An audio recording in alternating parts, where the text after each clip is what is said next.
David didn't think he was an anxious person. He didn't shake, panic in public, or break down in front of anyone. He just never felt like he truly arrived anywhere. Even when he sat still, his mind kept running. It ran back to what he said years ago. It ran forward to what might happen next week. It ran back again. It ran forward again. He could laugh with friends and feel like he was watching himself laugh. He could eat dinner and taste nothing. He could lie in bed while his body sank, and his thoughts stayed awake. His thoughts stood guard like soldiers who didn't trust the night. The worst part was that his life looked fine from the outside. He was 24 with a job that paid the bills. He had a small apartment that stayed clean enough. He had contacts in his phone and routines in his week. Nothing was dramatic, and nothing was obviously broken. Still, every morning he woke up with a heavy feeling. It felt like he was late for a life he hadn't started living. One Thursday, that feeling hit harder than usual. He walked home from work and realized he couldn't remember the last 10 minutes. Not the sky, not the faces, not even the sound of traffic. His body had moved through the world while his mind wandered elsewhere. He stopped on the sidewalk and whispered, "Where am I?" Not where am I going, and not where will I be in 5 years. Just where am I right now? That night he didn't sleep. He stared at the ceiling until it felt like the ceiling stared back. Near dawn, he grabbed his jacket and stepped into the cold streets. In a corner cafe, he overheard a tired woman say, "He doesn't give advice, he gives clarity." People spoke of an old man living beyond the edge of town. They said he had been a respected psychologist before he disappeared into quiet. David didn't believe in miracles, but he believed in desperation. So he followed the winding path out of town. Tall trees swallowed the noise, and the air felt cleaner. The cottage looked too simple to hold answers that big. David hesitated, ready to turn back. The door opened before he could knock. The old man stood there calm, like a lake that never learned panic. He welcomed David inside without questions or judgment. David sat down and, unexpectedly, the words poured out. He confessed the guilt that attacked him after mistakes.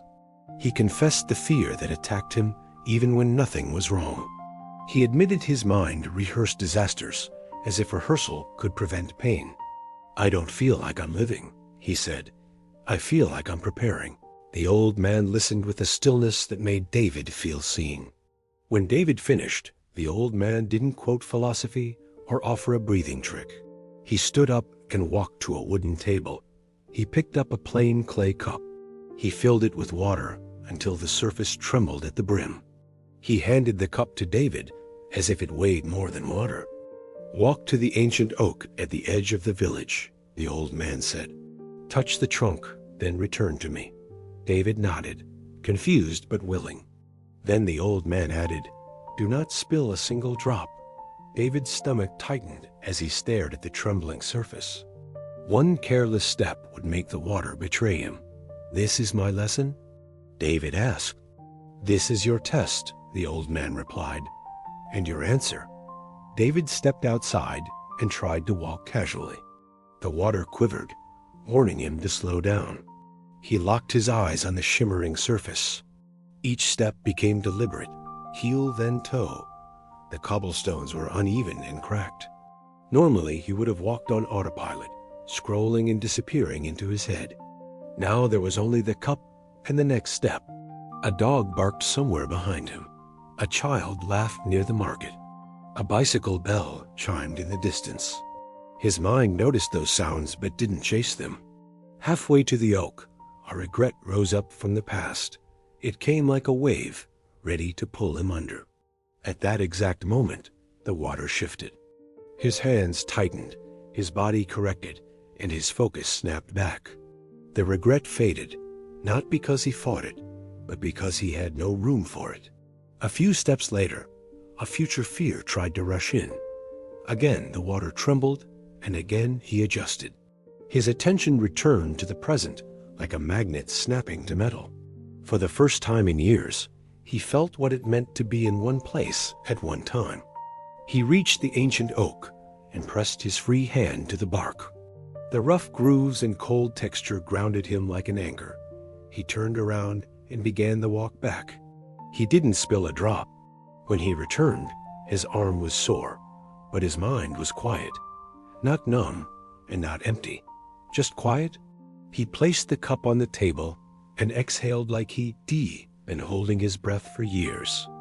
The old man leaned forward and asked, "What did you see on your journey?"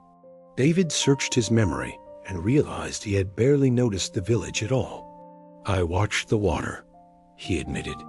"And while you watched it," the old man said, "did you worry about the past?" David felt the answer in his chest and shook his head. "Did you panic about the future?" the old man asked. David swallowed and shook his head again. "Did you feel lost?" the old man asked softly. "No," David whispered, "not for a second. Your mind is a room," the old man said, "and the present moment fills it. Anxiety is a habit, not your identity, and focus breaks the habit. When you hold the now, you cannot hold fear at the same time." David walked home knowing peace wasn't a place he reached, but a practice he could return to.